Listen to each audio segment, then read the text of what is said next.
बार बार विपक्ष ने पूछने की कोशिश की कि आप हमें साफ साफ तरीके से बताइए कि किस तरीके से युद्ध आगे बढ़ रहा था। अगर पाकिस्तान अपने घुटनों पर था तो सीज फायर क्यों? जो सीज फायर जिसको आपने स्वीकृति दी और आप कह रहे हैं कि हमने सीज फायर को माना, अगर पाकिस्तान घुटनों में था तो सीज फायर की क्या जस्टिफिकेशन है? The moment you stand in front of the American president, your height is reduced to 5 feet and your chest is reduced to 36 inch from 56 inch. तो ऑब्वियसली फिर फॉरेन मिनिस्टर को आना पड़ा, S Jaishankar को आना पड़ा। At no stage in any conversation with the United States was there any linkage with trade. There was no call between the Prime Minister and President Trump. लेकिन S Jaishankar जी को याद दिलाया गया कि ये रील्स यहां नहीं बन रही है। संसद में सवाल ये जरूर उठेगा कि ऐसा क्यों है कि 26-28 बार हर दूसरे दिन ट्रंप ये बार बार बोलते रहते हैं कि उन्होंने ये युद्ध रुकवाया था।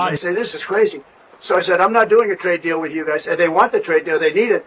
I'm not doing a trade deal with you if you're going to have war. Amit Shah किस तरीके से बचाव करने आते हैं जयशंकर जी का और कहते हैं अपनी ही मंत्री का बात नहीं मानोगे। भारत के विदेश मंत्री पर भरोसा नहीं करोगे? ओथ लिया हुआ व्यक्ति यहां पर बोल रहा है, ही इज रिस्पॉन्सिबल। माननीय अध्यक्ष जी, इसीलिए ये वहां बैठे हैं और 20 साल तक वहीं बैठने वाले हैं।